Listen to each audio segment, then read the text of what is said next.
மாமி, சாச்சா, சாச்சி, பெரியம்மா, பெரியத்தா இது எல்லாமே வரணும்.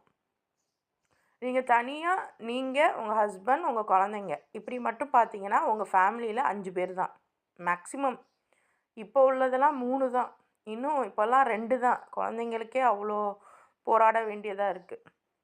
ஸோ அப்படி இருக்கும்போது, எப்போ வந்து நீங்க பன்ச்சா இருக்கீங்களோ, அப்போ தான் நீங்க வந்து சேஃபா இருக்க முடியும். ஸோ குடும்பம் அப்படிங்கிறது வந்து மிகப்பெரிய ஒரு விஷயம். அதில் மேஜர் இந்த திருமணம் தான். ஒரு திருமணம் தான் 2 குடும்பங்களை இணைக்கும்.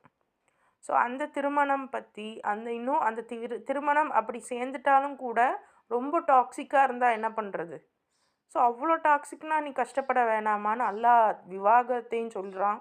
இத்தா, குழந்தைக்கு பால் ஊட்டுறது, பெண்களுடைய உரிமை, இத்தாலாம் நிஜமாக சொல்கிறேன்.